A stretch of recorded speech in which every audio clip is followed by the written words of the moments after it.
প্রিয় দর্শক, আপনারা দেখছেন সন্দ্বীপের প্রধান সড়কের চলমান উন্নয়ন কাজের আজকের চিত্র। প্রতিদিনই দৃশ্যমান হচ্ছে অগ্রগতি। স্থানীয় প্রশাসনের তত্ত্বাবধানে কাজটি দ্রুতগতিতে সম্পূর্ণ করা হচ্ছে, যা সন্দ্বীপ টেলিভিশন দেখতে পেল আজ। অনেকে ভিডিও দেখে বলতে পারেন এখানে তো ঢালাই দেওয়া হচ্ছে এবং রড ছাড়া। হয়তোবা আপনাদের মাথায় ছিল এখানে পিচ ঢালাই করা হবে, তবে সম্ভবত এটা নিচের বেজ ঢালাই দিচ্ছে। এরপরে উপরে আবারও রড দিয়ে ঢালাই দেওয়া হবে, এর উপরে হয়তো পিচ ঢালাই দিতে পারে। এই সম্পর্কে তাদের জিজ্ঞেস করলে তারা কিছুই বলেনি, তবে কাজের অনুমান দেখে বোঝা যাচ্ছে খুবই টেকসই করে রাস্তাটি তৈরি করা হচ্ছে। তবে যতটুকু মাপ নিয়েছিল ততটুকু করা হয়নি। এছাড়া বৈদ্যুতিক পিলারগুলো রাস্তার পাশ ঘেঁষা অবস্থায় রয়ে গেছে।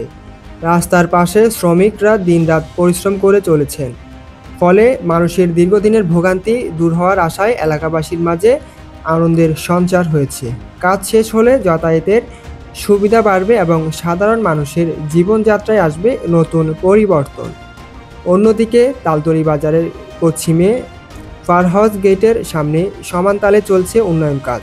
স্থানীয় ব্যবসায়ী ও পথচারীরা জানিয়েছেন, এই রাস্তা সম্পূর্ণ হলে ব্যবসা বাণিজ্য গতি আসবে এবং যোগাযোগ ব্যবস্থায় আসবে আমূল পরিবর্তন।